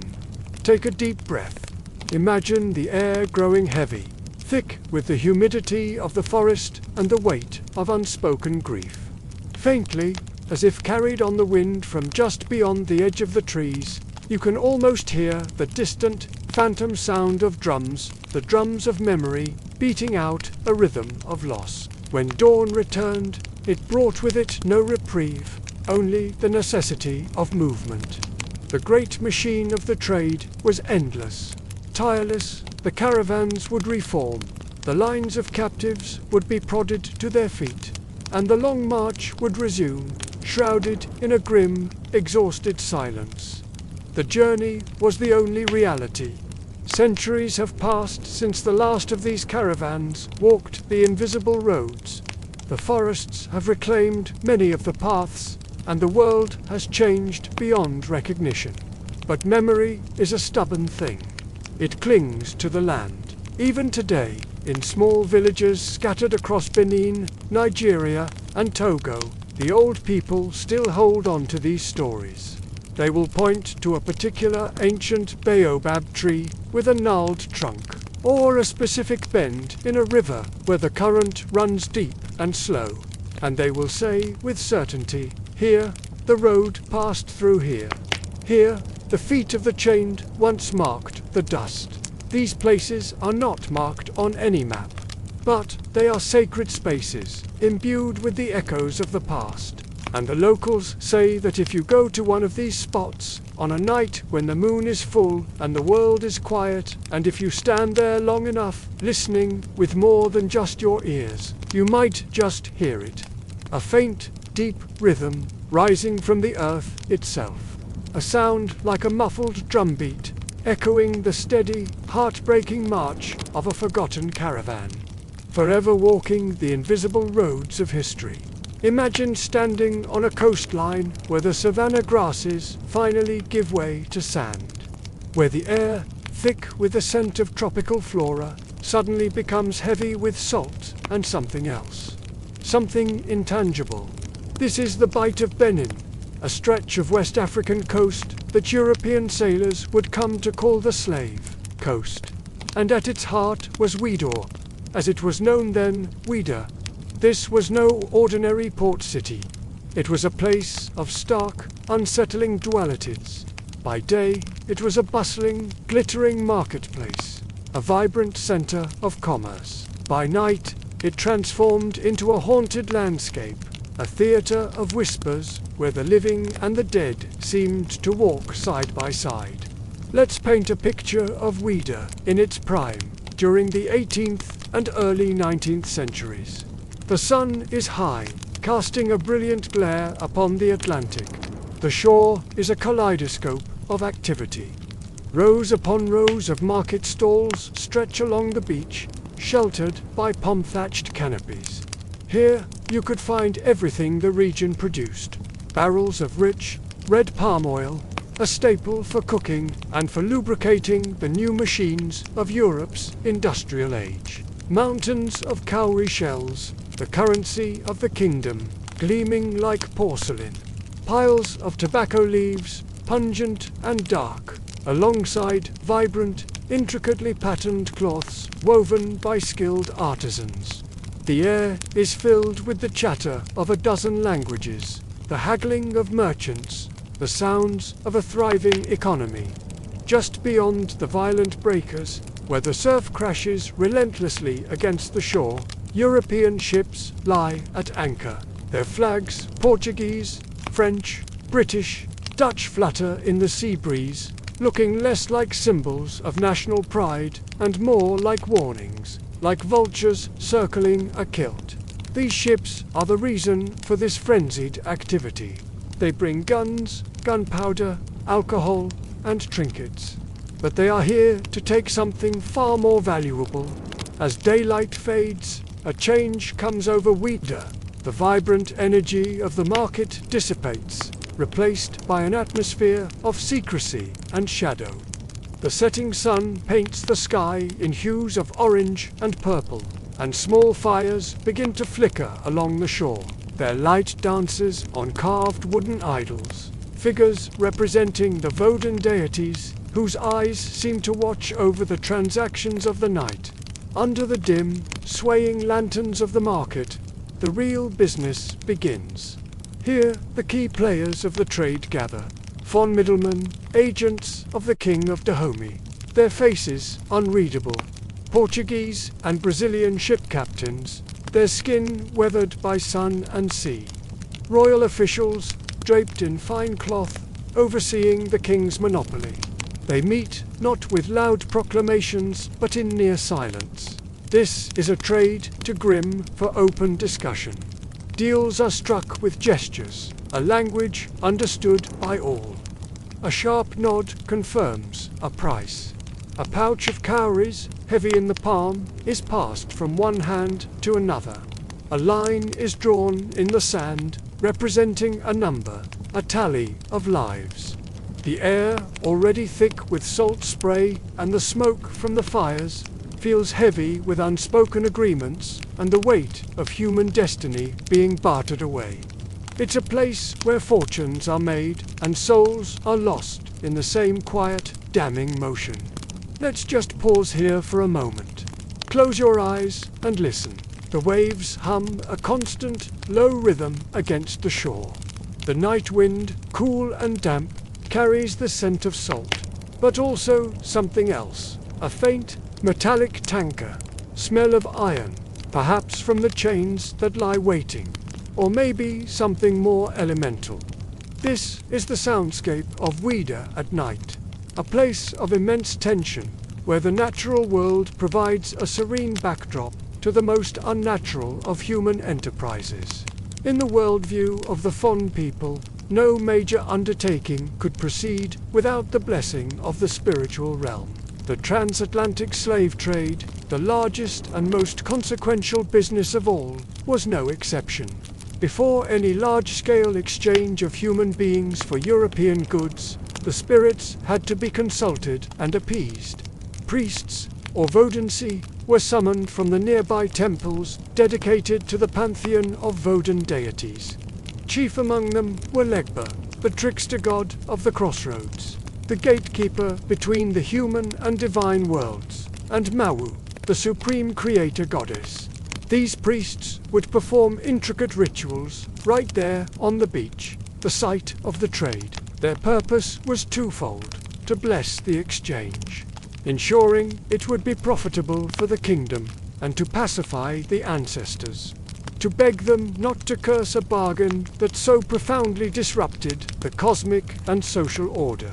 The rituals varied. Some priests would pour libations of rum onto the sand, the potent spirit offered to the spirits of the land. Others would perform more complex ceremonies, burying a mixture of cowrie shells and animal blood, a symbolic offering that sealed the deal in both the seen world of commerce and the unseen world of the spirits. This act bound the agreement in a pact of currency and lifeblood. The European traders, standing by, often watched these proceedings with a mixture of confusion, impatience, and mockery. To their Christian sensibilities and emerging Enlightenment mindset, these rituals were nothing more than pagan superstitions. They saw it as a delay, a primitive custom to be tolerated before getting down to the real business of loading their ships. What they failed to grasp was the depth and sincerity of the Fon belief system. For the people of Dahomey, this was not merely business. It was a cosmic negotiation. They believed that the gods and the ancestors were watching every transaction. The sale of people, many of whom were prisoners of war and thus belonged to other ethnic groups, created a profound spiritual imbalance. These rituals were a desperate attempt to manage that imbalance. to create a kind of spiritual justification for an economically necessary but morally fraught enterprise. While the king of Dahome's word was law and his authority absolute, no transaction was truly complete in the eyes of his people until it had received the tacit approval of those who lived beneath the ground, the ancestors. The trade in Ouida was therefore conducted on two ledgers, one of cowries and muskets, and another of spiritual debt and appeasement. In the heart of Ouida, not far from the chaos of the market and the shore, stood a single solemn landmark, the Tree of Forgetfulness. This was not a natural monument. It was a designated site of a terrible, final ritual. Before being marched down the long, sorrowful path to the waiting Shipsa path, now known as the slave route, the captives were forced to circle this tree. The ritual was specific. Men were made to circle it 9 times, and women 7 times. This was not a random number. In Fon cosmology, these numbers were spiritually significant. The purpose of this ritual was as cruel as it was symbolic. It was intended to psychologically and spiritually sever the captives' ties to their homeland. The priests who oversaw the ceremony would chant that with each circle, a memory would fall away like a dead leaf. Their memories of family, of home, of their own names and identities were supposed to be stripped from them, leaving them blank, docile, and disconnected from their past. It was a tool of dehumanization, an attempt to break their spirit before their bodies were shackled. To make them more compliant for the horrific journey ahead, the Middle Passage. Of course, memory is not so easily erased, but the psychological impact of such a ritual, performed at the lowest point of a person's life, must have been devastating. Even today, the site where the Tree of Forgetfulness once stood is considered a place of profound spiritual weight. Descendants of those who were taken and those who remained say that the air around that spot still hums with an unexplainable energy. The wind rustling through the leaves of the new trees planted there seems to carry whispers, faint and sorrowful, in languages and dialects that are no longer spoken in the region, the lost voices of the forgotten. Let's pause here once more. The fires we imagined earlier are now fading to embers. The sounds of the market are long gone. All we hear is the rhythmic crash of the waves against the shore, a sound that has remained unchanged for millennia. It is the sound that was the last piece of Africa many of the captives ever heard. A sound of both home and departure, of life and the beginning of a living death. Ouida was a place of radically different meanings, depending on who you were. To the European merchants and ship captains, it was a source of immense wealth, a golden ticket on the triangular trade route. It was profit, calculated in pounds sterling or Portuguese reais, built upon a foundation of human misery they chose to ignore. To the king of Dahomey and his officials, it was a geopolitical necessity. It was the source of the firearms needed to defend and expand their kingdom in a volatile, ever-militarizing region. It was power, but a power that came at a terrible moral and spiritual cost. To the priests and the common people of Dahomey, Ouida was a spiritual battleground. It was a constant, exhausting test, a struggle to maintain balance between the demands of commerce and the dictates of conscience, between appeasing the gods and grappling with the corrosive greed that was eating away at the hearts of men. And to the captives, the men, women, and children from the interior, captured in war or kidnapped, Ouida was simply the mouth of hell. It was the final door, the point of no return, the place where their world ended and an unimaginable nightmare began. And so, as dawn broke over the Bight of Benin, a new day in Ouida would begin. The first light of the sun would illuminate the ships on the horizon as they unfurled their great sails, heavy with their human cargo, beginning their slow, agonizing journey west. Back on the shore, the market would slowly quiet down, the frantic energy of the night's trade finally spent. Smoke would still rise from the altars where the priests had made their offerings, the scent mingling with the morning mist. The cycle was complete, and another chapter of this cursed bargain, a bargain written in blood and gold, had begun. The story of Ouida is a difficult but essential part of understanding this period of history. It shows us how economic imperatives can intertwine with spiritual beliefs, and how systems of immense cruelty can be normalized and sustained. But time, as we know, bows to no one, not even to the most powerful kings. By the dawn of the 19th century, a profound silence began to creep over the once thriving trade routes. The roads that had pulsed with the lifeblood of caravans, echoing with the clatter of cowries and the murmurs of a dozen languages, started to fall quiet. The very Europeans who had once pleaded for captives, who had fueled this entire enterprise, now spoke a new word: abolition. It was a word that promised freedom, yet for many, the old habits died hard. Secret deals were still struck in the shadows, and the illicit trade continued, a ghost of its former self. But a new spirit was stirring. Whispers of rebellion, of freedom, of a different future began to spread through the interior like a wildfire carried on the harmattan wind. The great Oyo Empire, for so long a formidable rival to Dahomey, began to show cracks in its foundation. The immense pressure from both internal strife and the changing global landscape caused it to fracture. To the west, the ambitious Ashanti Kingdom, another major player, turned its gaze inland, seeking new opportunities and asserting its dominance in a shifting world. In the heart of Yorubaland, a new constellation of powers was rising.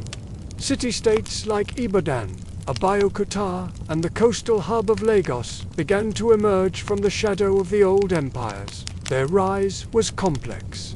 Some leaders, influenced by new ideas and alliances, openly condemned the slave trade, while others, ever pragmatic, continued to profit from it quietly, adapting to the new, clandestine nature of the business. The intricate web that had bound these kingdoms together for centuries. A network woven with threads of blood, gold, and barter was unraveling. One by one, the strands that held this vast, brutal system in place began to snap. Let's pause here for a moment. Imagine us sitting by a low fire, the world around us still and quiet. In this stillness, you can almost feel the monumental shift that was taking place, the tectonic plates of history grinding against each other, reshaping the destiny of a continent. Back in the royal city of Abumi, the heart of the Dahomey kingdom, the kings clung desperately to the old ways. They were the architects of this system, and its dismantling threatened their very existence. King Gezo, who ruled during the mid-1800s, became a symbol of this resistance. He stood firm against the mounting pressure from the Europeans to abolish the trade. In a famous, defiant declaration, he proclaimed, "The slave trade is the ruling principle of my people. It is the source and the glory of their wealth."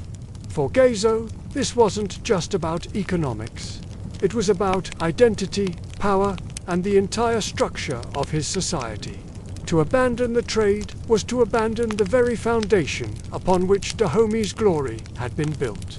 He saw the European demands not as a moral crusade, but as a direct assault on his sovereignty and his people's way of life. But Gezo was fighting against an irreversible tide. The currents of history were turning, and the nature of power itself was being redefined. New forces were rising, more potent than any army Dahomey could muster. These were the forces of industrialization, of modern weaponry, of treaties that were often traps, and of a burgeoning colonial ambition that saw Africa not as a partner in trade, but as a continent to be carved up and controlled. The very same foreigners who had once arrived on their shores with sacks of cowries, paying handsomely for Dahome's captives, now came with gunboats and ultimatums demanding not just the end of the trade, but the submission of the kingdom itself. The roads that had once been paved with gold and led to immense fortune were now becoming highways for invasion. The ports that had made kings unimaginably rich were transforming into the very gates, through which those same kings would lose their thrones and their autonomy. The world that had enriched Dahomey was now closing in, ready to consume it. And so, the traders' roads, once the arteries of West African commerce, became ghost trails. The vibrant villages that had grown fat and bustling with the profits of the trade. Places once alive with the constant flow of people and goods now fell silent. They became overgrown with vines, their market squares empty, their mud walls slowly crumbling back into the earth. The rhythmic, incessant drumming of commerce, the sound that had defined life for generations, was replaced by a new, terrifying sound, the distant, thunderous roar of European cannons. It was the sound of a new era being born, an era of conquest. But even as the jungle reclaimed the paths and the human memory of them faded, the earth itself did not forget. Somewhere in the quiet, deep heart of the forest, under the shade of ancient trees and among forgotten moss-covered stones, the soil still holds the memory of those footsteps. It remembers the measured, endless march of captives in their coffles, the confident stride of the traders, and the proud gait of the kings, all of them captor and captive alike caught in the inexorable logic of their own terrible bargain. Let's rest here one last time in this part of our journey. The night is deep and the wind sighs through the trees. It sounds like a memory, trying to find a voice, trying to tell its story. The great web had unraveled, its grand design shattered into a million pieces, but it did not vanish completely. Its threads lingered on, unseen but ever-present.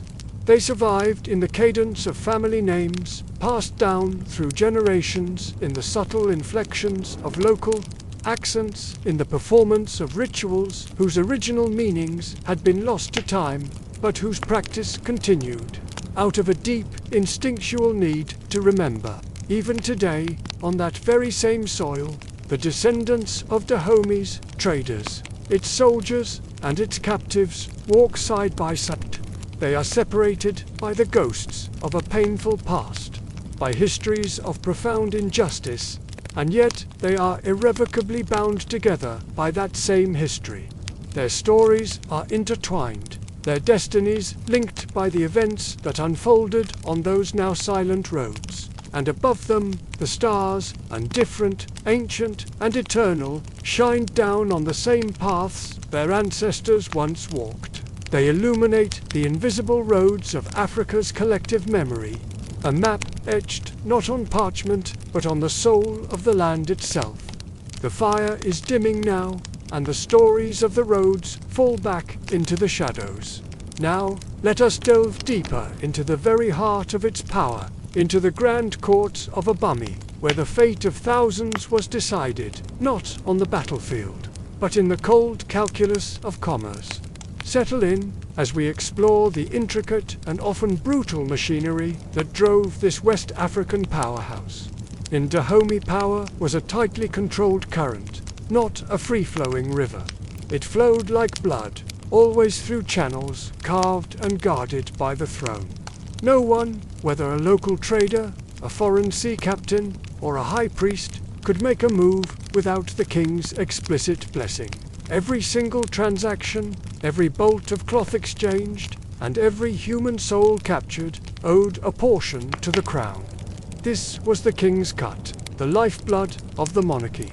Picture the great courtyards of Abumi, sprawling spaces shaded by magnificent canopies of woven cloth. Here, beneath the watchful eyes of the monarch, royal brokers meticulously counted the spoils of trade and war. The currency of the kingdom was diverse. Heaps of gleaming cowrie shells, crates of European guns, and lines of men and women, their futures already bartered away to the waiting ships on the coast. Each deal was less a simple transaction and more a sacred ritual of control, a performance that reinforced the king's absolute authority. It was a delicate, dangerous dance between insatiable greed and palpable fear, between immense wealth and the ever-present shadow of a curse. The king's officials were the gears in this grand machine, and they were relentlessly meticulous. They kept detailed records of every transaction. They noted who traded, how much they traded, who paid their tribute on time, and, most importantly, who dared to defy the system. For those foolish enough to try and cheat the throne, the consequences were swift and merciless. The very same soldiers who patrolled the markets, ensuring order and protecting the flow of goods, could, with a single word from the palace, burn those same markets to the ground. This wasn't just about collecting taxes. It was a constant, terrifying demonstration of the king's power. It sent a clear message. The throne gives, and the throne can take away everything. Let's pause here for a moment. Imagine the scene.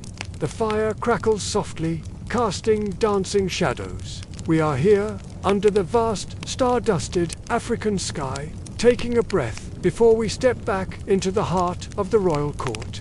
At the very center of this complex web of power, tribute and fear sat the king. He was more than a ruler. He was the living axis around which the entire kingdom revolved. Kings like Agaja, his successor Tegbesu, and later the famous Gezo, reigned not just as monarchs but as the high priests of power itself. Their palaces were not simply opulent homes. They were the sanctums of commerce, the temples where earthly wealth and ancestral spirits converged. Every major decision, every treaty, every declaration of war was made within these walls, sanctified by rituals that blended politics with the divine. The system was stark and uncompromising. Every prisoner taken in Dahome's frequent wars was considered the king's property first and foremost. Their fate was his to decide. Some were destined for a grim ceremonial end. They were sacrificed during the infamous annual customs, lavish and bloody ceremonies held to honor the royal ancestors and ensure the kingdom's prosperity for the coming year. To spill blood was to feed the spirits, to repay a spiritual debt. Others were spared this fate, only to face another. They were sold. Their bodies became commodities, traded for the goods that fueled the Dahomean war machine and filled the royal storerooms. Muskets for the army, fine silks for the court, brandy for the elite. To the fond people of Dahomey, this system was not seen as inherently cruel. It was the natural order of the world, a cosmos arranged by the gods and maintained by the king. Every life had a value, a price, and every price paid was, in its own way, an offering. The king himself was not above this cosmic law. He too was bound by an invisible web of obligation to his ancestors, a duty to maintain the balance they had established. When foreign dignitaries arrived at the court of a Baobab, they British, French, or Portuguese, they were invariably overwhelmed. They were led through corridors of power, presented before the throne, and dazzled by the sheer spectacle of wealth on display. They saw the gold, the intricate textiles, the disciplined soldiers, the rows of royal wives. But what they often failed to perceive was the other side of this splendor. They didn't see the fear that lingered in the air like heavy incense. They couldn't grasp the unspoken truth that every bargain, every gift, every courteous smile carried a hidden and often heavy cost. In Dahomey, even the king's glittering gold was haunted by the ghosts of those who had paid its price. Let's pause again here.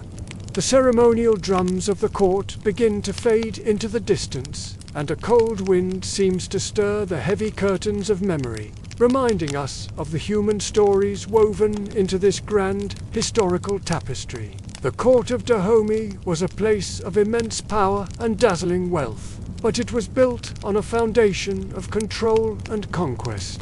The king's authority wasn't just symbolic, it was tangible, enforced by a sophisticated and loyal administration. His chief ministers, known as the Miggan and the Mew, acted as his right and left hands. The Miggan was the master of justice and commander of the army, while the Mew oversaw the economy, managing the royal monopolies and collecting taxes. Below them, a hierarchy of officials, tax collectors, and spies ensured that the king's will was felt in every village and marketplace. This bureaucracy was the nervous system of the kingdom, transmitting orders from the palace and sending back a constant stream of information and revenue. This centralized control extended to the very land itself. All land in Dahomey theoretically belonged to the king. While families could cultivate plots and pass them down, they did so at the king's pleasure. This gave the monarch incredible leverage over the nobility and commoners alike. He could reward loyal followers with land grants or punish dissenters by revoking their rights to farm. This system prevented the emergence of a powerful, landed aristocracy that could challenge the throne, a problem that plagued many European monarchies. In Dahomey, all wealth and status flowed from a single source, the king. The annual customs were the ultimate expression of this royal power. These weren't just religious ceremonies, they were political theatre on a grand scale. For weeks, tribute would pour into a bummy from all corners of the kingdom. Provincial chiefs would come to renew their oaths of loyalty, bringing gifts and presenting their accounts. The king would, in turn, display his wealth by distributing gifts to his subjects, cloth, alcohol, and cowries. This act of giving back reinforced his image as a generous provider, the father of his people, even as it was funded by the very taxes and tributes he extracted from them. But the customs had a darker side, one that horrified European observers. The human sacrifices were a central part of the proceedings. Captives of war, criminals, and others were publicly executed to water the graves of the ancestors and to send a retinue of servants to accompany the deceased kings into the afterlife. For the Fon, this was a solemn duty, a necessary transaction with the spirit world. For the victims, it was the terrifying culmination of their capture. For the audience, it was an unforgettable lesson in the king's power over life and death. The state that provided order and distributed wealth could also demand the ultimate price. This unique blend of commerce, religion, and brutal pragmatism is what made Dahomey so formidable. It wasn't just a state built on military might, it was a state built on a powerful unifying ideology where the king was the divine intermediary between the physical and spiritual worlds, the master of both the marketplace and the altar. Foreigners who came to trade for slaves might have seen themselves as savvy businessmen striking a deal, but in the eyes of the Dahomean court, they were merely players in a much larger cosmic drama, one directed entirely by the king. They brought the guns and the gold, but it was the king of Dahomey who held the true power, the power to decide who would live, who would die, and who would be sold into a living death across the sea. The splendor they witnessed was real, but it was a splendor paid for in blood, fear, and the chains of the transatlantic slave trade. As we continue our exploration, we will see how this system both empowered and ultimately imperiled the kingdom. The very mechanisms that made Dahomey strong would also draw it into a collision course with the expanding European empires who had their own ideas about power, trade, and morality. The ghosts of the king's gold were about to meet the ambitions of a new world order, the powerful kingdom of Dahomey, a place where the king's guard was unlike any other in the world. They were called the Mino, the king's wives in war, the women soldiers who feared nothing and served no man but the throne. Clad in patterned wrappers, their bodies strong from endless training, their eyes as bright and sharp as the steel they carried, they were Dahomey, shield and sword. By dawn, you would find them in the palace courtyards, hundreds of women marching in perfect unison to the relentless beat of war drums. Their movements were a dance of death, practiced until it became second nature.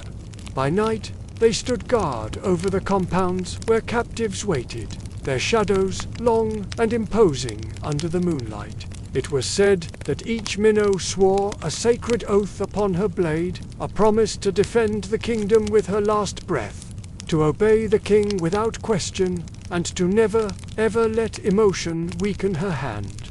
This oath was her life. It was the iron core around which her entire existence was built. A vow that transformed her from a woman into a living weapon, a symbol of Dahomey's might. Let's pause here for a breath. Imagine the firelight flickering across faces etched with courage, but also a quiet, unspoken dread.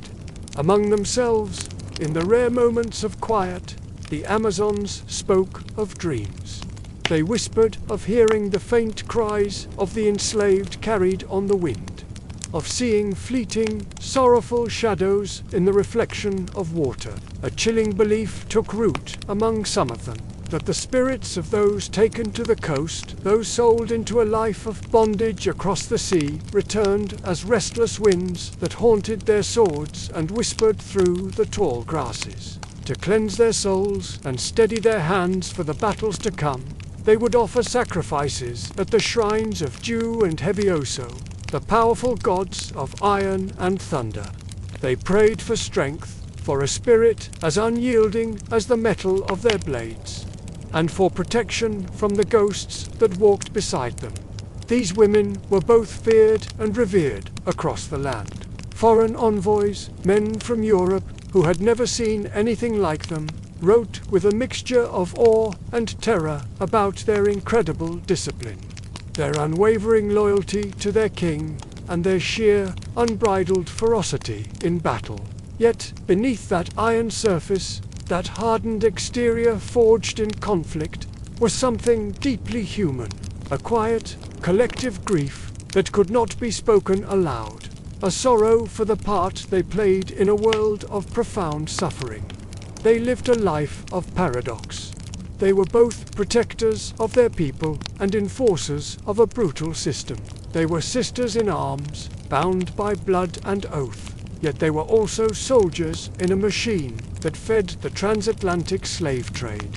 When they descended upon a village, it was their own hands that bound the prisoners, their own strength that subdued those who would be sold. When they guarded the bustling markets where human beings were bartered like goods, it was their own eyes that were forced to turn away from the immense suffering, to ignore the pleas and the tears.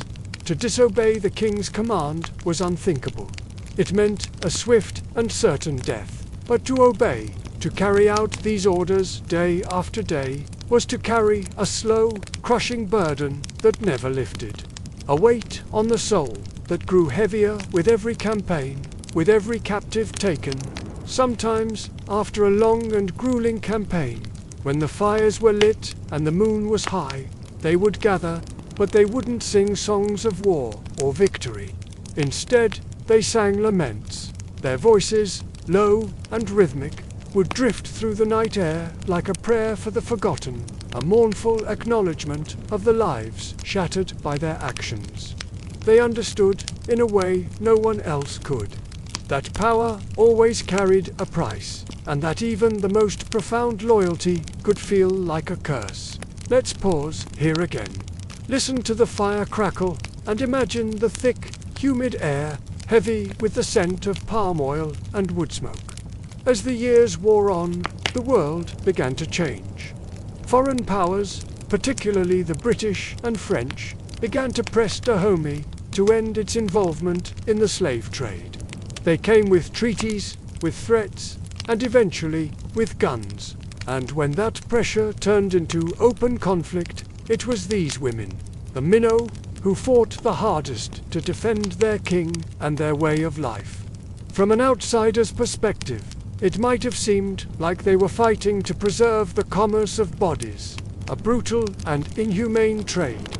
But in their eyes, the fight was for something much deeper. They were fighting for the dignity of their realm, for the sovereignty of their kingdom against foreign invaders. They were fighting for their ancestors, whose spirits they believed demanded resistance against those who sought to dismantle their world. For the Minnow, this was not just an economic or political struggle. It was a cosmic one. It was a battle between their world of spirits, ancestors, and ancient traditions, and the cold, unfeeling laws of the newcomers who saw their kingdom as little more than a resource to be controlled. They stood as the last line of defense for a world they were sworn to protect, even as that world was beginning to crumble around them. Yet, deep in their hearts, some of them must have known the truth. The spirits they carried within them were already restless, burdened by the ghosts of their actions. They must have sensed that their sacred oaths, sworn on blades of iron, now bound them to a fading world, a kingdom whose time was drawing to a close, leaving them as the final, tragic guardians of a legacy forged in both glory and sorrow.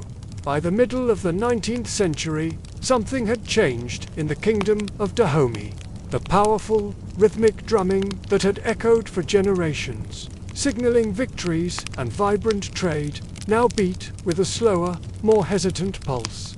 The once bustling markets of Wida and Alada, which had overflowed with goods and people from across continents, were growing quieter. The great trading ships still arrived, but they brought different cargo now. Instead of gold, textiles, and weapons for trade, the foreigners brought treaties. And behind the carefully chosen words of these documents came missionaries with new beliefs, cartographers with maps that redefined borders, and a different kind of power, power that could conquer without ever firing a shot. At the heart of this changing world was King Gezo, a ruler of immense pride and sharp intellect. He now carried the weight of a weary kingdom on his shoulders. He watched as the foundations of his world began to shift and crack. For decades, he had ruled with a combination of fire and wit. A complex man caught between the traditions of the old gods and the alluring, yet dangerous, temptations of Europe. He had fiercely resisted the push for abolition, arguing that the trade in human lives was the very lifeblood of Dahomey's power and prosperity. But in the quiet moments of his later years, a deep unease began to settle within him. He started to sense a shadow, a curse, that hung heavy over the gilded walls of his palace. Let's pause here for a quiet moment. Imagine the fire in the royal hearth burning down to embers, the great hall growing still as the night deepens. It is said that in those twilight years, King Gezo would often sit alone in the grand audience hall. He'd be surrounded by the empty thrones of his chiefs and the silent, imposing drums that had once called thousands to his command. The vibrant murals that covered the walls depicting his ancestors' glorious battles and conquests now seemed to stare back at him, their painted figures like ghosts from a past he could no longer sustain. He possessed unimaginable wealth. His power was absolute, but his nights were restless. His dreams were filled with the faces of the lost, the countless souls caught in the web of Dahomey's economy, the court priests reading the signs in the kola nuts and the patterns of the smoke, began to whisper that the ancestors were displeased. They were restless, not with their enemies, but with their own descendants. They desired peace and harmony, not more sacrifice, not more sorrow. In response, the king ordered elaborate ceremonies. He made lavish offerings to the shrines. He even commanded the renaming of sacred places. all in a desperate attempt to appease the spirits and quiet the growing silence of the gods. But the silence only grew louder, more profound. It was in this unnerving quiet that he began to question the very foundation of his rule. He started to wonder if the throne he sat upon, the throne of his fathers, had been built upon a mountain of sorrow too vast to bear.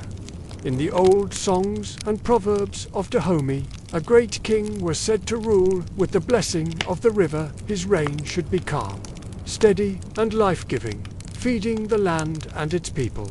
But Gezo's river had run dark. It was tainted. Every gold coin that passed through his treasury, every bolt of silk that adorned his court, every single beat of the royal drums carried the echoes of the bargain his forefathers had made. It was a bargain for power, paid for with people.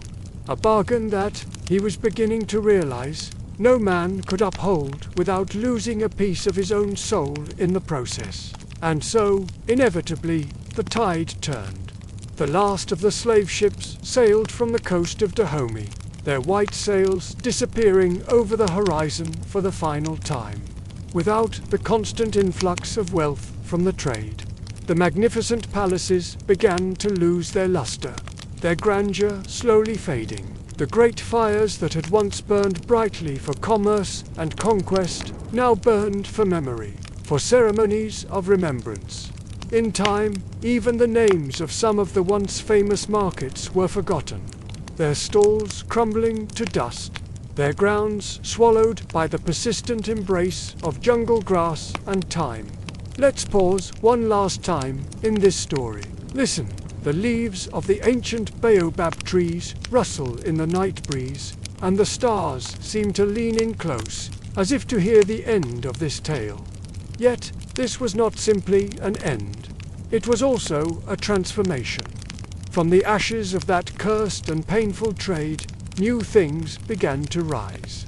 New forms of art, inspired by new realities, emerged.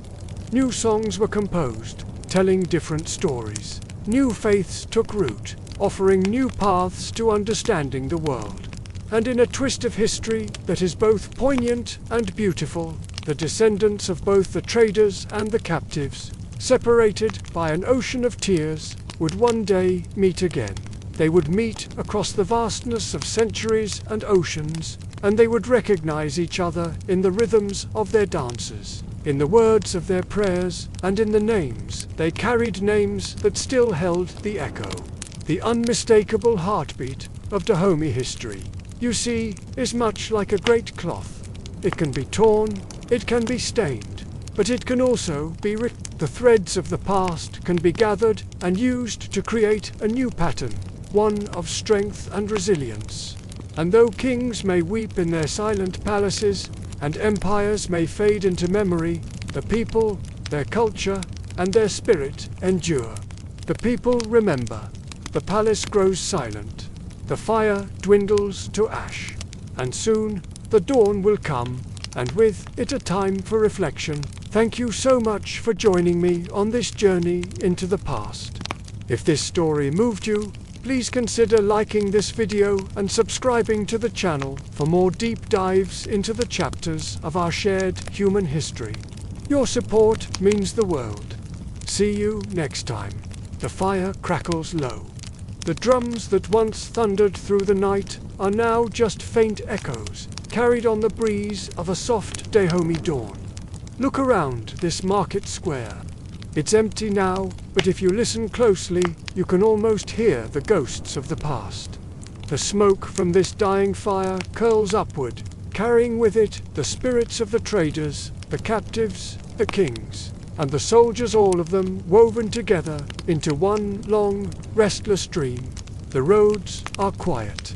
The paths that once trembled under the weight of chains and the shuffle of sandals have grown over with grass and silence. And yet, this land remembers. The red soil of Abumi, right beneath our feet, still holds the whispers of hoofbeats and cries. The rivers still reflect the faces of those who once gazed across the waters, wondering if they would ever see home again. Let's just pause here for a moment. let the fire crackle softly and rest beneath these stars. They called it trade. It's such a small, simple word for the immense weight it carried. Behind every single transaction, there was a song of survival and a scream of despair. Behind each cowrie shell exchanged, there was a human heartbeat. And at the very center of it all stood the fond traders. They weren't simple monsters, nor were they martyrs. They were ordinary people, just like you and me, caught in the grip of extraordinary, world-altering storms. Some of them sought glory, a name that would be remembered for generations. Others were just trying to feed their families, to put food on the table in a world that was harsh and unforgiving.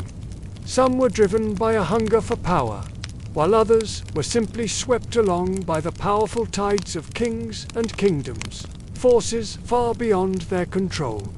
The true tragedy, the curse of their bargains, wasn't just in their ambition. It was in how the world itself demanded such a terrible, terrible payment for survival. There was no real, lasting safety in Dahome's empire of trade. The same sword that carved out immense wealth could just as easily turn against its wielder. A trader could wake up in the morning a man of means, respected and powerful, and by dusk find himself buried in the palace yard, his goods seized, his family scattered, his name completely erased from memory. Even the kings felt this weight. It's said that King Gezo, in his final days, would stare into the flames of his royal torches and whisper to no one in particular, "The spirits will ask us to pay for what we took." In the distance, if you listen hard enough, you can still imagine the songs of the minnow, the formidable women warriors carried on the wind. Their oaths bound them to both their kingdom and its curse. Some locals say their ghosts still guard the ruins of Abumi, their sharp spears now turned to mere shadows. Their hearts heavy with stories that were never told, secrets they took to their graves. Let's pause again for a moment. The fire crackles, a soft, rhythmic sound, and we just rest here, beneath the vast, star-filled sky. To truly understand the fond traders is to look into a mirror, one that's been darkened and distorted by time. In that reflection, we see ourselves. We see our own ambition and our own fear. We see moments of great faith and moments of difficult compromise. We see how the desperate need for survival can sometimes twist into cruelty, and how power can disguise itself as destiny. And yet, out of all that darkness, something else managed to grow. Wisdom.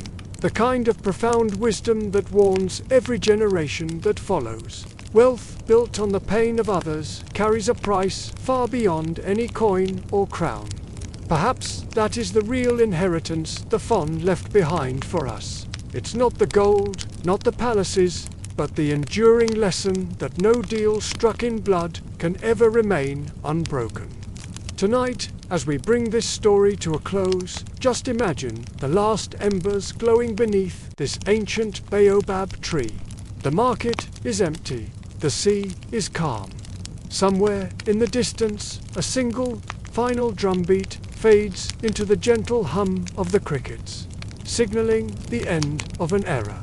The fire dies, but the smoke remains. It drifts over the fields, over the towns, and across the centuries, carrying with it the undeniable scent of human memory. It whispers a truth that we can never, and should never, fully forget, that every choice we make, especially those made in darkness, still leaves its mark upon the dawn.